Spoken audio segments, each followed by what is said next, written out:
Hello and good morning, everyone. Welcome to our masterclass this morning.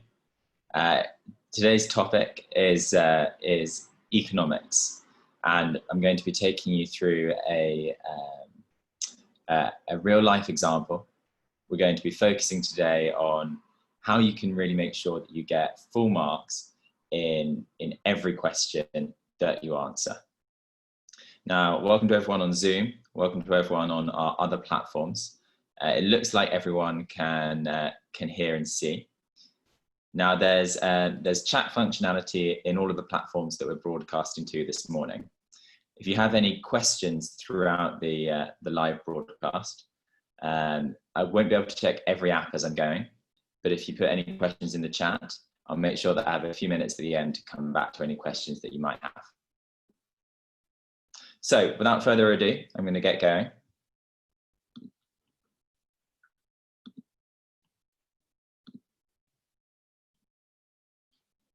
And as I say today, we're looking at a free masterclass in economics. Now, for those of you that don't know me, my name's Oscar. I'm the CEO of Libra Education, and I've been teaching economics for the last 8 years. During that time, I've been working with students based here in the UK and around the world in order to improve their grades and also to apply to the best schools and universities here in England. So it gives me a great amount of pride to be able to teach you all today, and hopefully you'll be able to get something out of this. Now, if you do find this lesson useful, it's part of our wider series of free masterclasses, which run every 2 weeks. The topics are advertised in advance. I believe the next topic in 2 weeks is going to be on English literature, and I believe particularly focusing on Shakespeare, which I know is particularly difficult for students both here in the UK and those abroad. Back to today though. So today we're looking at government intervention. Now there will be some of you listening who are fairly new to economics. There will be some of you listening who are very advanced, perhaps studying even at university. So what we're going to do is we're going to look at a question-based technique. Now there's some bits of knowledge that you'll need, and I'll teach that as we go through. But the real focus of today is going to be looking at how do we create the right answer, and how can you use the same techniques to answer questions and get full marks every single time. Economics is a subject that's always been close to me.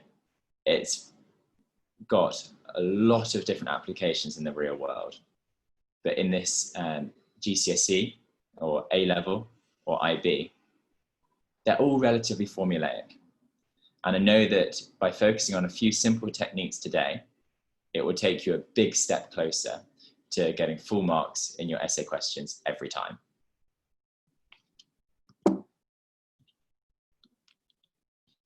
So what are we going to achieve today? Well, as I say, it's going to be question focused. We're going to learn some simple techniques that can be used for every question. We're going to talk about some broad techniques. So that's some of the underlying theory and some of the specific techniques that you can apply every time. And we're going to do that by pulling apart a question. So I'm going to show you a question from a past paper, and we're going to break it down. I think one of the things that many of my students find difficult about economics is when you first look at the question, when you first see that essay title, how do you begin to structure an answer? How do you begin to create an answer that's going to get you full marks? And it can be quite intimidating. So the aim of today is to really try and make it simple and to show you the approach that you can use that will keep you calm, keep you positive, and keep you focused.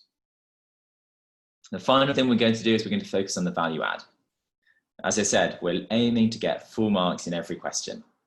And to do that, there are certain things that you have to do, namely evaluation. Evaluation is the biggest area that students lose marks on in economics essay questions. It's the little bit at the end of each paragraph or at the end of each essay where you start to balance opinions. If the question asks you if something is right, it's where you start to make those value judgments. Is it right or is it wrong? And again, it seems on the face of it to be quite difficult. However,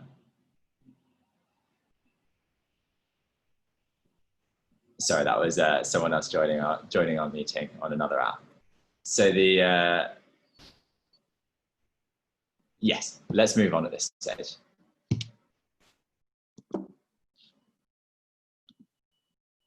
So what are the key elements to an economics essay? Well, the first and most important is structure. As I said in the previous slide, economics is not rocket science. In any essay question, they're looking for a solid structure. And I said I'd give you some simple techniques. The first technique I'm going to give you is to make it really easy for the examiner. Each paragraph that you write should be on a different point. Maybe you have an introduction, point 1, point 2, point 3. In each paragraph, there should be very little overlap between other paragraphs, and you should only make one key point in each. To make it really obvious for the examiner, I like to put a blank line between each paragraph to make it really stand out where one idea stops and the next one begins. It's a really simple technique, but examiners love it. It makes it easy to read and easy to scan, and it will instantly put them in a positive frame of mind. Second key element that I want to touch on is the introduction. Now, some of you who've studied some more economics will know that the definitions are key in the introduction. Every question will contain a number of keywords which you need to define right at the start of your essay. Now, I always get asked how many definitions are right, and what if there are no complex terms in the question? My answer to both of these questions, I normally recommend 1 definition is essential, 2 is optional, 3 is too many. So we're aiming for 1 to 2 definitions. And these are definitions that you will have to learn by heart. I would say that there are maybe 15 to 20 key definitions in economics in any syllabus. And learning them will not take too much time. You'll use them in your day-to-day economics, and they will be incredibly useful for you. We'll talk about introductions a little bit more in a moment. The next point is graphs. And again, graphs is a differentiator. Some students do it reasonably well and they get reasonable marks. Other students do graphs fantastically well and they get great marks. I think this is a real differentiator between those two groups. If you use graphs well, you're likely to get full marks in a question. Again, I'm going to come on to graphs in a moment, and I'm going to show you what a graph looks like and talk to you about how you should use it in your question. Moving on again, we have evaluation. As I already mentioned, this is a key differentiator as well. And it's about making those value judgments between what is right and what is wrong, or what should or shouldn't be done. And we're going to spend a lot of time talking about that today. Finally, the conclusion. And the conclusion should form a small but important part of your essay. In a typical question, you might write 1.5 pages to 2.5 pages. The conclusion should take up 5 to 10 lines. So in percentage terms, this is quite small, but often the conclusion is where you directly answer the question. So you must leave sufficient time to conclude. Any essay without a conclusion would typically only get about 50%, even if it was a perfect essay otherwise. So in some respects, if you don't get the conclusion right, you're liable to lose up to 50% of the marks. So it's so important that that's in the forefront of your mind.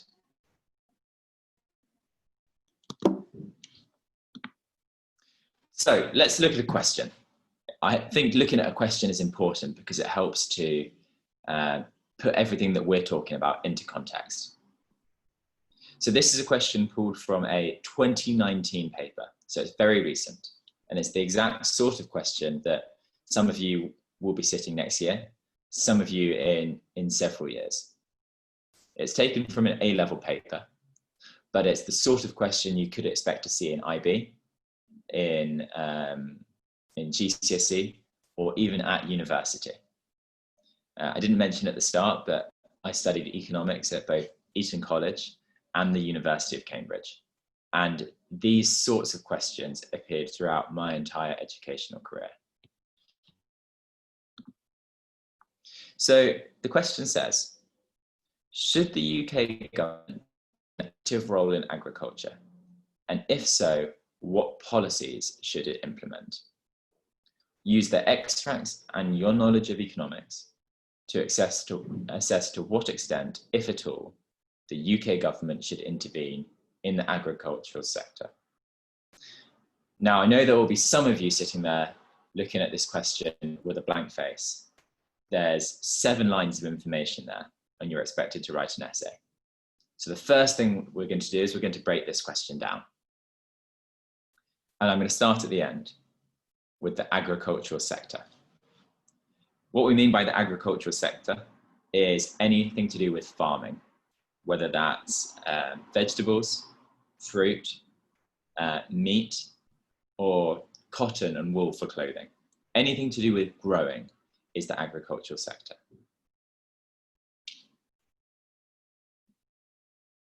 Now we're talking about, should the UK government intervene?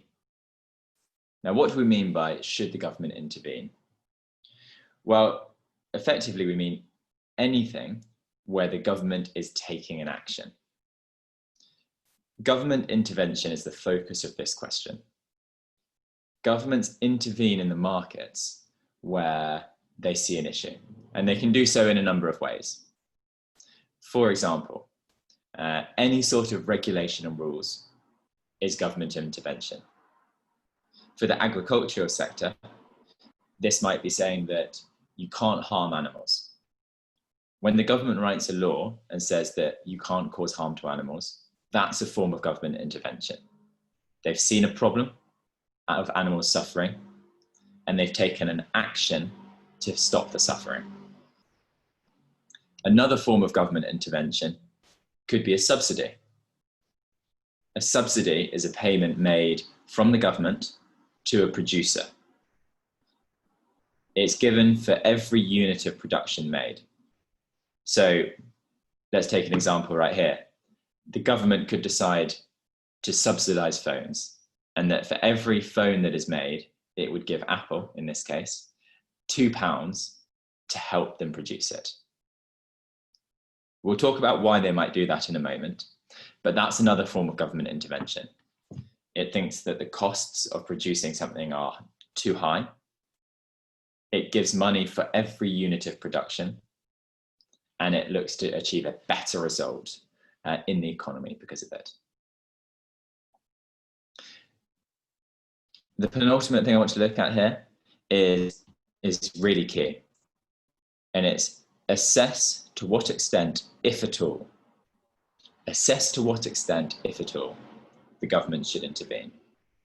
So it's asking us to make a value judgment.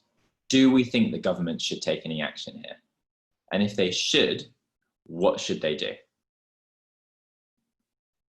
The final part here is that we need to use extracts and your own knowledge. That means that we need to quote from the question that's given, and we need to use our own knowledge and our own information. So let's put this into practice. The question is going to stay in the screen, so you'll still have a copy of it. What does the structure look like? I mentioned that this is probably the single most important thing that we need to get right. We need to start with a clear introduction. That introduction should include our definitions. So some of the definitions that we just talked through about market failure and government intervention. we need to introduce, in this particular question, market failures. When the market fails, it means that the outcomes are not desirable. Let's take the example I mentioned just now.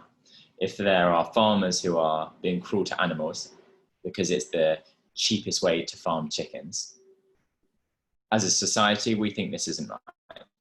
So the market has failed to give us the best outcome. As a result of that, the government intervenes to fix that market failure. If there is no market failure, there is no reason for government intervention. So in this question, the flow is very important. Before we can assess to what extent the government should intervene, we must first explain why they should intervene. And they should intervene because of market failures. Once we've explained what market failures are, we can move into talking about the various forms of government intervention that we could use. And as I said earlier, we must be careful to only use 1 point per paragraph. Now that is key. In economics, there are lots and lots of different things that we can talk about, but it's imperative that we just talk about 1 point in every paragraph. We must develop it, and then at the very end, we must evaluate it. Now, when you introduce your point, you explain the economic theory, and if appropriate, you use a graph. Now, students who get maybe 50 to 70% will write out their answer and include the graph at the bottom of that paragraph. And that's good. That's worth 50 to 60 or 70%. But we're again looking for top marks every time. And in order to get top marks, you have to integrate the graph into your answer. You have to explain the theory, draw the graph, and then use the graph to help evaluate, help apply the knowledge to the question. I'll show you how to do that in a moment. Finally, the conclusion. The conclusion is where you answer the question. You balance up all the points that you've made. So in this case, we must assess to what extent, if at all, the UK government should intervene. In the conclusion, you say whether you believe that the government should or should not intervene. The conclusion is where you literally answer the question, and that's why it's so important. This structure can be used for every essay. A clear introduction with definitions, a structure of 1 point per paragraph with a graph on economic theory, and then a conclusion at the end.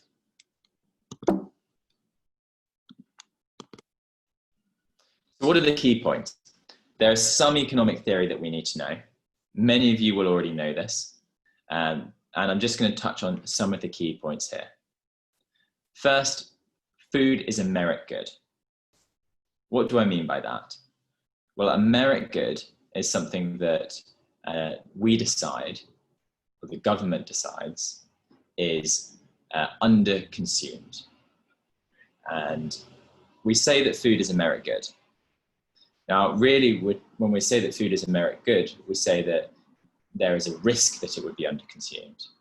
When you look at America and some Western countries, there's a lot of obesity. So perhaps food is over-consumed in those circumstances. But for many countries in the world, food is a merit good, and we need it in order to survive. It's of paramount importance. You know, if you don't have shelter, maybe you can survive for months or even years. But if you don't have food, you might only survive for 3 weeks. So food is a merit good that is at risk of being under-consumed. That's important for the agricultural sector because we have to relate to the it to people's consumption. It's of strategic importance. Now, I've got a couple of questions coming in, so I'm just going to check them now.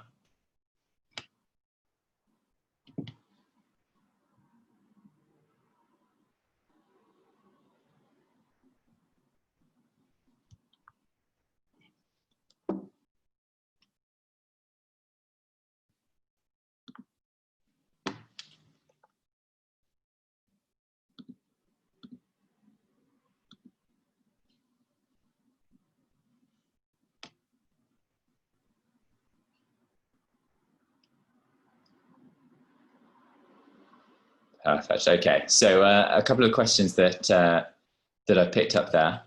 We were, bear with me one moment.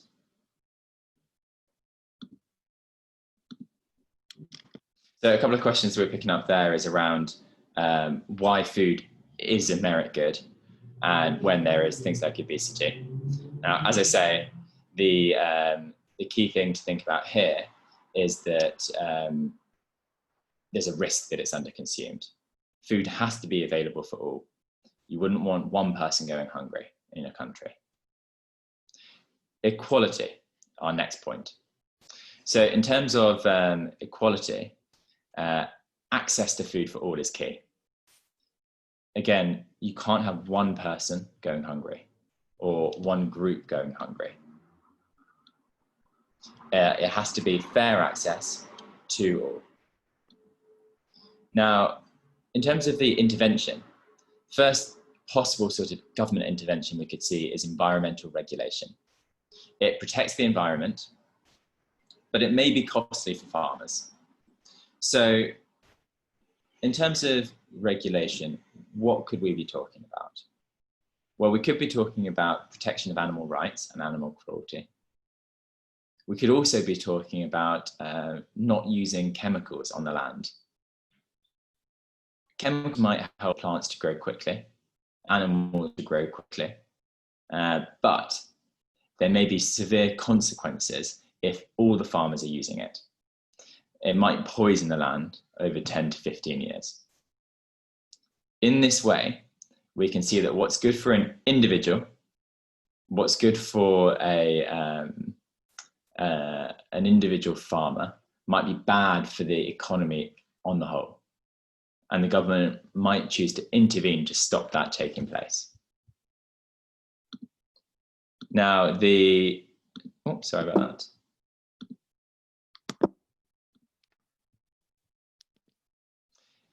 Another intervention might be a subsidy. So in this subsidy, it's a payment from the government to the producer. It reduced the cost of supply for farmers. Now, for farmers, this is important because many farmers are quite poor, especially in rural communities. So the government intervenes to give them money, to help them produce food for the country and to help them survive.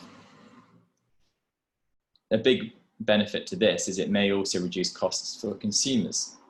If farmers get money from the government, they can afford to sell their produce for less. Two more possible forms of intervention, and then we'll move on. One is minimum prices. The government could set a minimum price for food. For example, an apple. The government could say that the cheapest possible price for an apple is 50p. Now, the benefits to this is that it protects farmers' income. Those farmers who are potentially poor and who need financial help now sell every apple for 50p. A potential downside is that it makes it more expensive for consumers, and those consumers are potentially poor as well. So we have to balance up those interests. We also have maximum prices. Now, a maximum price, let's say this same farmer wants to sell his apple for 50p.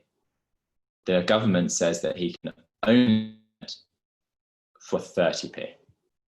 Now, this is bad for the farmer because he'll make less money for every apple, but it's brilliant for our consumers. They get fair access to food. So these are some of the key points that we can discuss. And as I said earlier, we must focus on 1 point per paragraph. You should never talk about 2 of these things in the same paragraph. It's going to confuse you and it's going to confuse the examiner.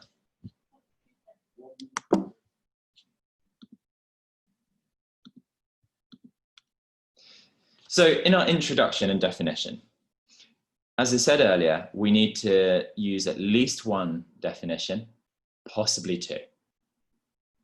The first definition we can use is around market failure.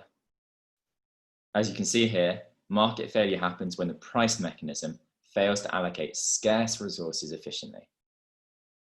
That means that when we leave people to their own business and we have demand and supply meeting in a market, resources are not used to the best extent and the market fails. It's because of this market failure that the government has to intervene. Our second definition would be government intervention.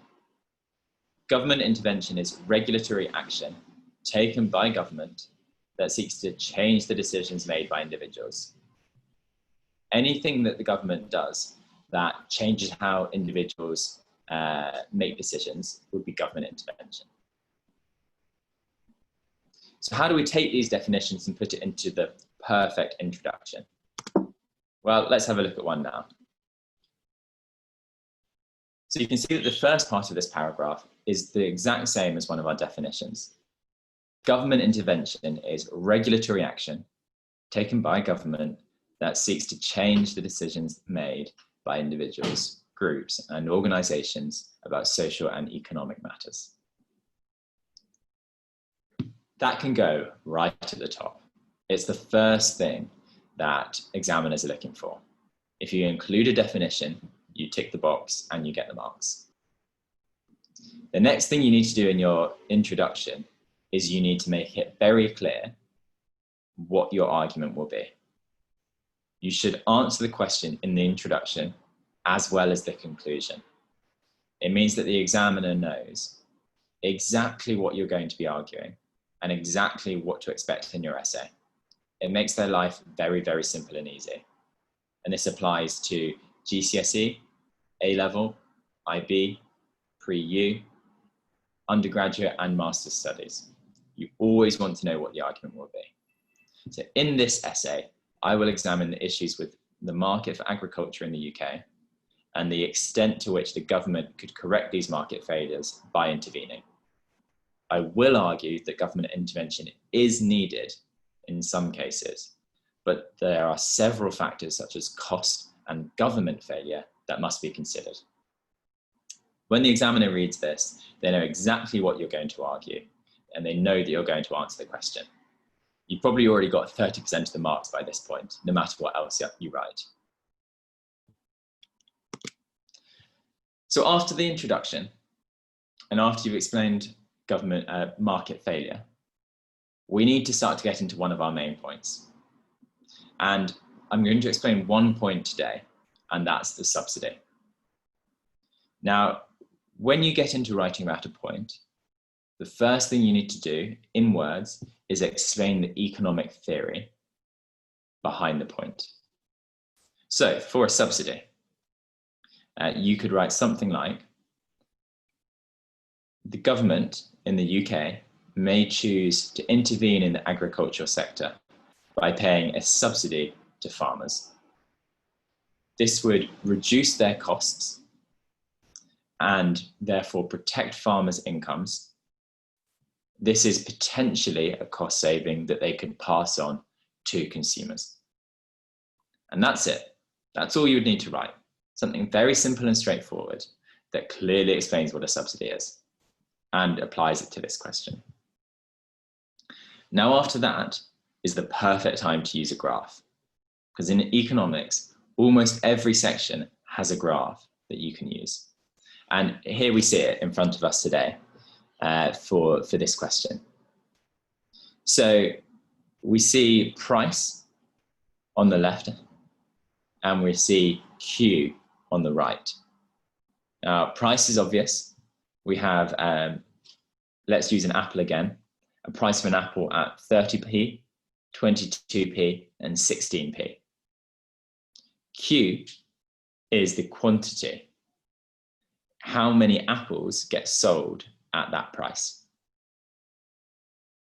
The downward sloping line is the demand curve. You can see that if you were at the top left of that curve, the price would be very high and the quantity demanded would be very low. Imagine if someone tried to charge you £10 for an apple. Would you buy many? Probably not. If someone charged you 1p for an apple, you'd buy loads of apples. You'd have apples coming out of your ears. So that's why it slopes down. We have the supply curve that slopes up. If you're a farmer and an apple gets sold for 1p, down in the bottom left of the graph, you don't want to sell many apples. You could sell 100 apples and you only make £1. In the top right, if one apple costs 100p or £1 and you sell 100, you make £100. So you want to supply much more at that level. Now, consumers want the prices low, suppliers want them high, and that's why we meet in the middle. Our equilibrium is here. Now, in this case with a subsidy, the government is making it cheaper to produce every single unit. So for every unit produced and sold, the government will give 14p in this case. Now, that moves the supply curve from S1 to S2. As well as drawing this diagram, you need to explain it. Students that get 60% or 50% draw a graph and don't explain it. Students that get full marks always explain what they see.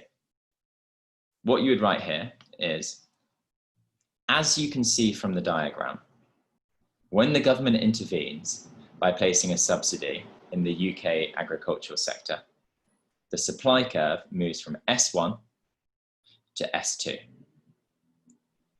This reduces price from 30 to 22. It increases supply from 100 to 140. You've clearly then explained what the subsidy has done. It's moved from S1 to S2. And that's how you use a graph effectively.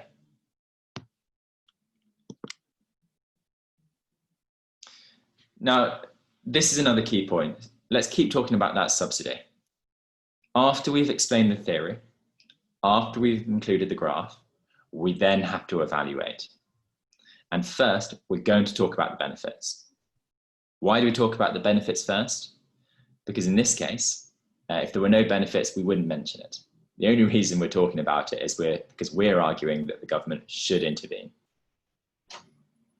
So we saw from the subsidy theory that it protects farmers. The government is paying farmers. So it protects them if they're on low incomes and if they're vulnerable. We also saw from the graph that it reduces the price from 30 to 22. This apple is now 8p cheaper. So in that way, it helps consumers. It's also easy to apply. The government simply says to farmers, for every apple you sell, I will give you 14p. Easy. So lots of benefits there.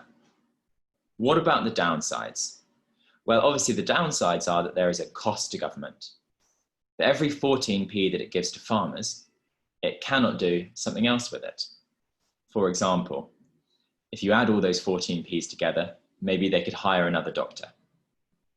So there is a cost to government making this decision. It also removes profit motive. Farmers can rely on this subsidy. They don't have to work hard every day because they know that they will always get some money from the government. Maybe instead of working for 10 hours a day, they only work for 7 hours a day because they know that they have extra money coming. It removes their profit motive. The final thing we can talk about is elasticities. And this is where we can link it to the graph. Because we have a sloping line, the government has paid 14p, but the price has only gone down by 22p.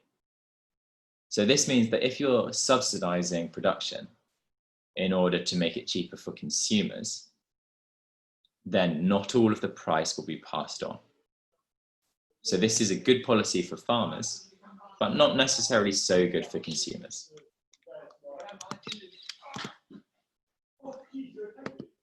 Now, we've got to use some standard points of evaluation when we go to our answers.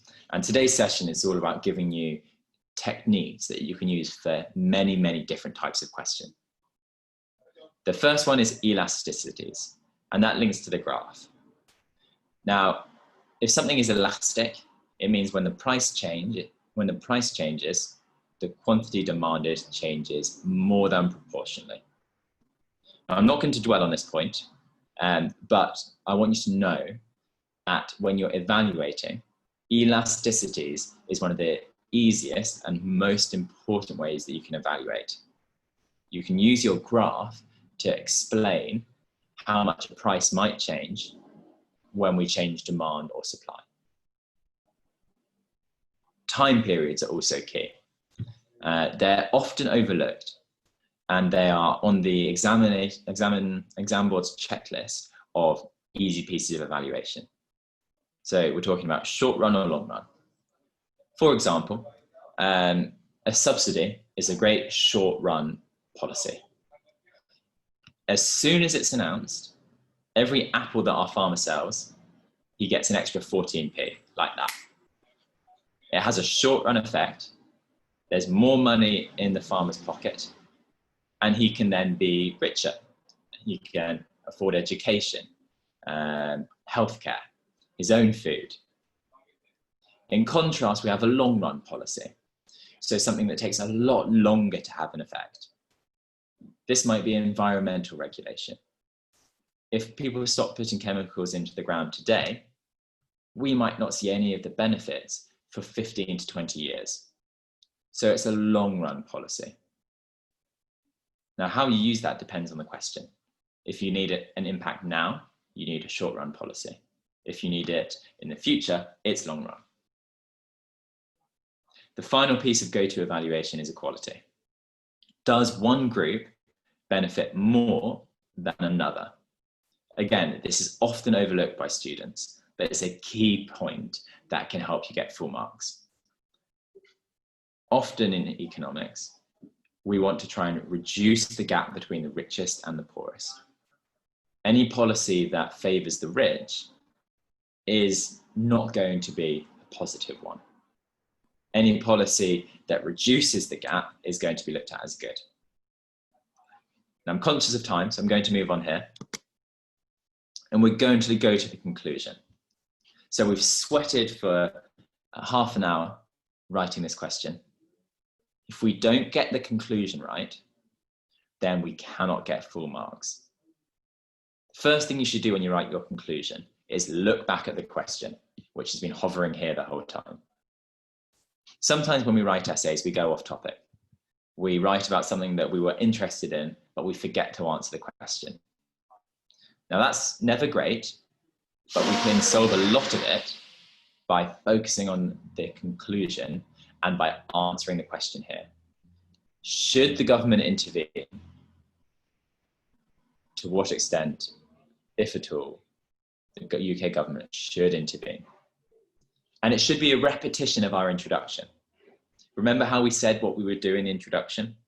We say it again in the conclusion. There's one key difference, however. We have to include an extra piece of evaluation. Think of our go-to pieces. So elasticities, time periods, and equality. Well, for my conclusion, I'm going to mention time periods. This would be something that I've not mentioned in the rest of my essay, and I've kept it back to put a bit of gold dust at the end of the essay. As I've shown in my essay, there is a market failure, and the government has several methods that they could choose to use.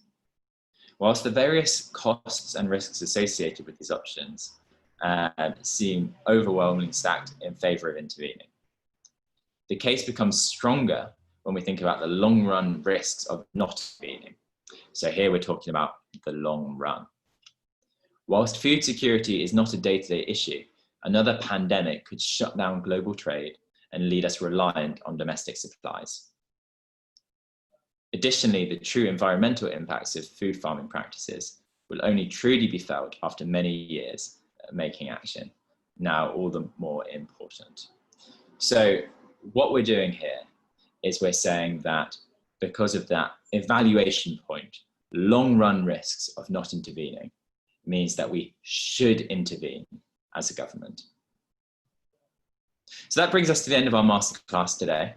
This was just a very short and brief session to talk to you about some of the key points. Now, I know that there's been some questions sent through. I'm going to take a few moments after the session today to respond privately to those questions. If you have any questions at this time, please feel free to send them through to anyone in the Libra team, and I'll make sure that I get back to you.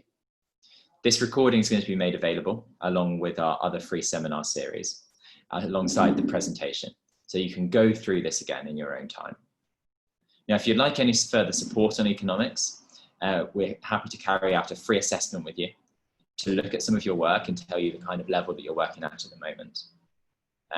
We're happy to make recommendations about what you can do on your own and also how we can support you.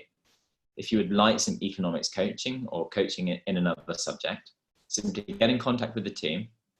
We'll arrange your free assessment and then we'll set you up with a dedicated tutor or coach. So I hope that's been useful, and please do join us again in 2 weeks when we're going to be doing English literature. Thank you. Bye.